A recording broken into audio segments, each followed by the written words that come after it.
नमस्कार दोस्तों, मैं हूं सचिन और आप सुन रहे हैं कहानी अमर।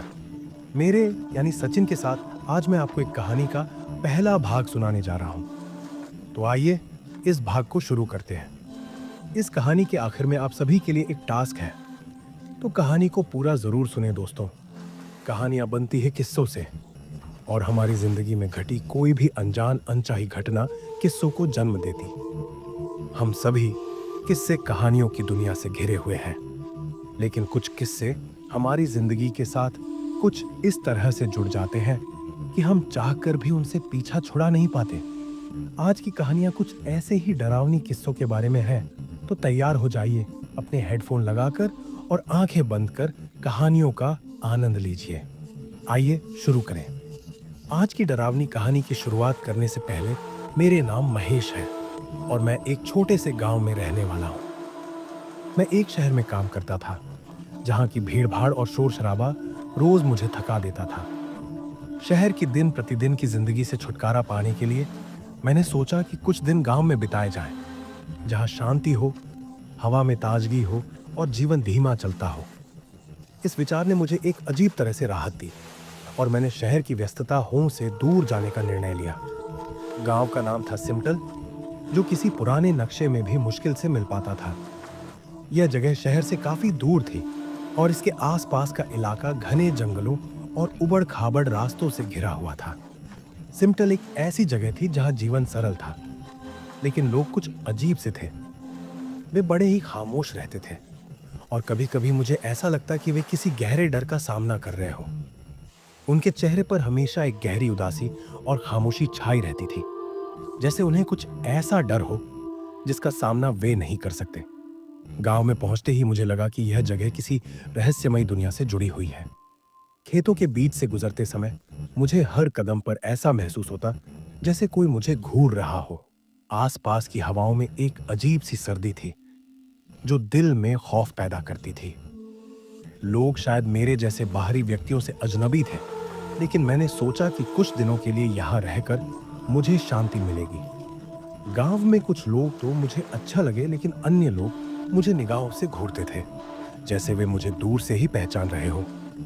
गांव के लोग अक्सर एक ही बात कहते थे, यहाँ के खेतों में अजीब घटनाएं होती हैं, शाम के समय वहां मत जाना। लेकिन मुझे वह केवल अफवाहें लगी। मुझे विश्वास था कि यह सब सिर्फ डराने वाली कहानियां होंगी। जब मैंने पहली बार खेतों में जाने का मन बनाया तो मुझे खौफ और उत्सुकता दोनों का एहसास हुआ। मैं जानता था कि यह एक नई शुरुआत है, लेकिन मैं पूरी तरह से नहीं जानता था कि इस गांव और खेतों में छुपी हुई जो अजीब घटनाएं हैं, उनका सामना मुझे कैसे करना होगा। वह दिन मेरे लिए अजीब था। गांव में आते ही मुझे सब कुछ सामान्य नहीं लगा। एक अजीब सी खामोशी हर तरफ पसरी हुई थी, जो मन में डर और यासा दोनों को जन्म देती थी। गांव के लोग दिन भर अपनी अपनी दिनचर्या में लगे रहते, लेकिन शाम होते ही सब अपनी अपनी खामोशियों में खो जाते, जैसे वे जानबूझकर किसी से बात करने से बचते हो। शाम को मैंने सोचा कि खेतों की सैर पर चलूं और उस रहस्यमय जगह के बारे में और जानूं, जो गांव वाले मुझे बार बार चेतावनी देते थे। मैंने अपना सामान एक ओर रखा और खेतों की ओर बढ़ चला। रास्ते में घने पेड़ थे, जिनकी शाखाएं हवा से हल्के हल्के हिल रही थी। उनके बीच से गुजरते हुए मुझे अजीब सी खड़खड़ाहट सुनाई दी, जैसे कोई कहीं पास ही चल रहा हो। लेकिन जब मैंने घुमा तो वहां कोई नहीं था। मैं समझ गया कि यह बस मेरी कल्पना का हिस्सा हो सकता है, लेकिन मन का डर धीरे धीरे बढ़ता गया। जैसे जैसे मैं खेतों के बीच में बढ़ता गया, अंधेरा घना होता गया। खेतों में अब सिर्फ चांद की हल्की रोशनी थी और आसपास की हवाएं ठंडी और कटीली हो गई। तभी मुझे एक आवाज सुनाई दी, जो बिल्कुल स्पष्ट नहीं थी। वह आवाज धीरे धीरे मेरे पास आ रही थी, जैसे कोई बहुत दूर से पुकार रहा हो। मैंने सुनने की कोशिश की, लेकिन वह आवाज अचानक बंद हो गई। मेरी धड़कनें तेज हो गई। क्या ये वही था जो गांव वाले मुझे बता रहे थे? अचानक मैंने महसूस किया कि कोई मेरे पास आ रहा है। मैंने मुड़कर देखा, लेकिन वहां कोई नहीं था। बस हवा की एक ठंडी लहर मेरे चेहरे से टकराई। उस लहर में जैसे कुछ और था, एक खौफ जो मुझे शारीरिक रूप से महसूस हो रहा था। मैंने सोचा कि शायद ये बस मेरी थकावट है, लेकिन मुझे यह समझ में आ गया कि कुछ तो गड़बड़ है। मेरे पास एक अजीब सी भावना थी कि मैं अकेला नहीं हूं, जैसे कोई छाया मुझे घेर रही हो। जैसे ही मैंने आगे बढ़ने की कोशिश की, मुझे अचानक एक आवाज सुनाई दी। तुम यहां क्यों आए हो? यह आवाज खौफनाक थी, जैसे किसी की आत्मा मेरे साथ बात कर रही हो। दिल में एक घबराहट का एहसास हुआ और मैं धीरे धीरे पीछे हटने लगा। तभी मुझे लगा कि मेरे पीछे कुछ है, लेकिन घूमकर देखा तो कुछ नहीं था। अब तक मुझे यह समझ में आ गया था कि यह खेत केवल जमीन नहीं, बल्कि एक छिपे हुए रहस्य का हिस्सा है। क्या यह सब केवल मेरी कल्पना थी, या फिर कुछ और था जो मुझे उस रहस्यमय खेत में इंतजार कर रहा था? मेरे दिल की धड़कनें अब तेज हो गई थी।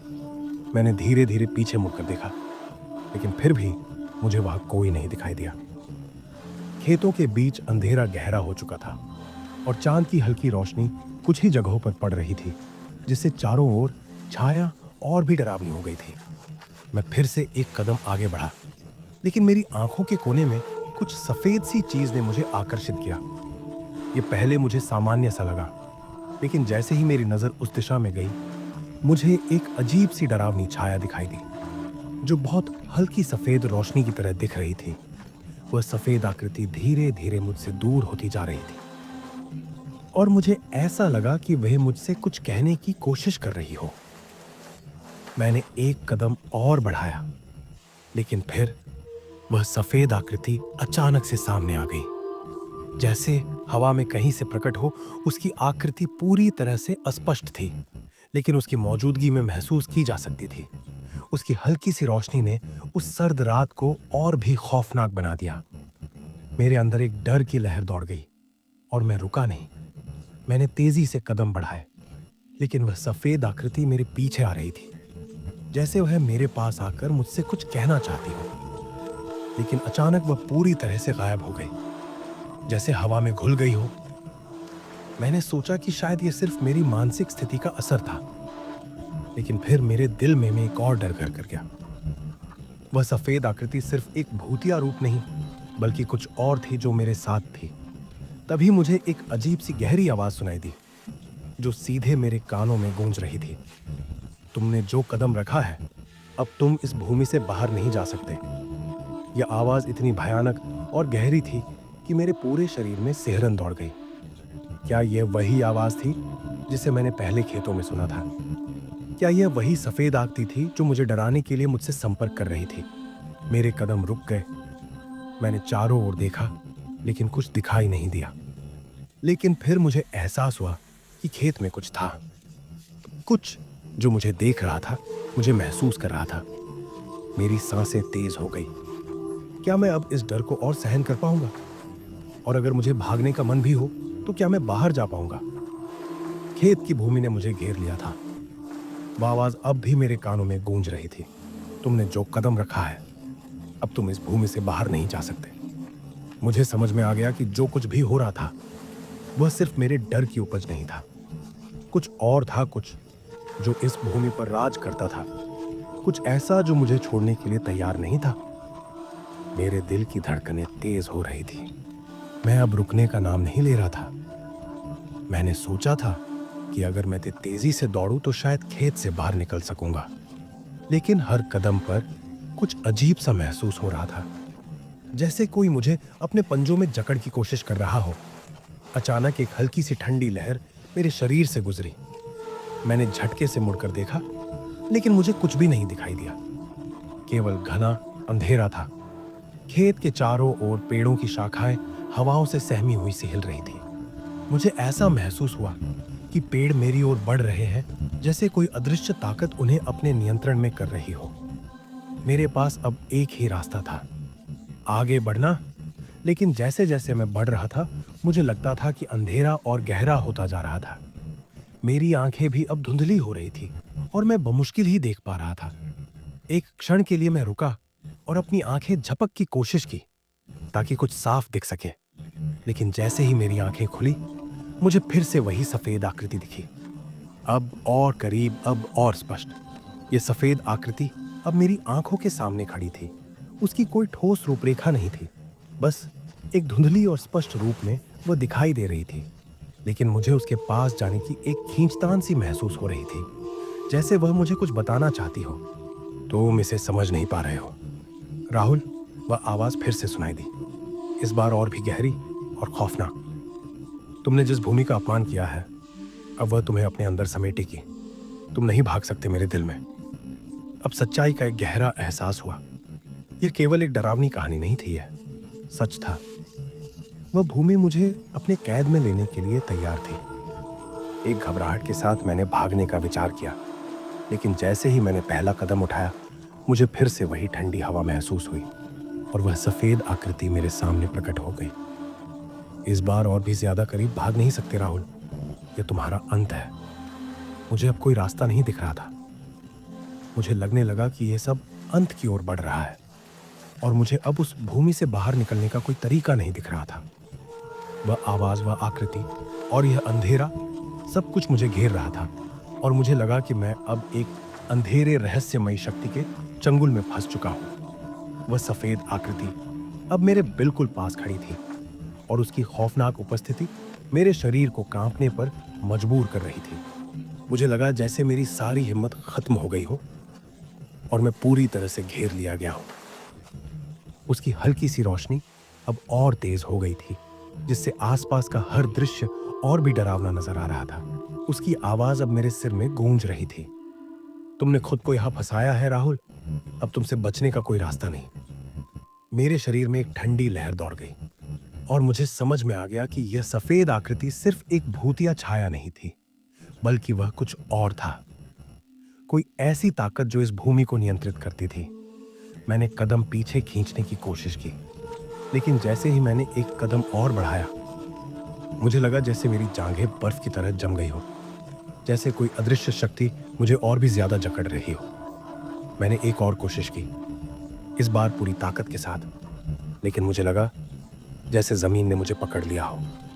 मेरा शरीर पूरी तरह से ठहरा हुआ था, जैसे मैं अब इस भूमि से अलग नहीं हो सकता। सफेद आकृति मेरे और करीब आ गई और उसकी आंखों में एक गहरी हलचल थी, जैसे वह मुझे अपनी गिरफ्त में लेने की कोशिश कर रही हो। तुम नहीं भाग सकते राहुल, वह धीमी डरावनी आवाज में बोली। यह भूमि तुम्हारी होगी और तुम यहां हमेशा के लिए रहोगे। उसकी बातें अब मेरे मन में गूंजने लगी। क्या यह सच था? क्या मैं अब यहां हमेशा के लिए फंसने वाला था? क्या यह भूमि अब मेरी आत्मा को भी अपने में समेट लेगी? मेरी धड़कनें तेज हो गई और मैं महसूस करने लगा कि मैं पूरी तरह से इस अदृश्य ताकत के सामने असहाय हूं। मुझे अचानक ऐसा लगा कि मैं अब और कुछ नहीं कर सकता। उस सफेद आकृति के सामने मैं बिल्कुल नतमस्तक था और वह मुझे लगातार देख रही थी, जैसे वह मेरी सारी भावनाओं को पढ़ रही हो। अब मैंने जो कदम उठाया था उसका कोई असर नहीं होने वाला था। तभी अचानक मुझे एक हल्की सी खड़खड़ाहट सुनाई दी।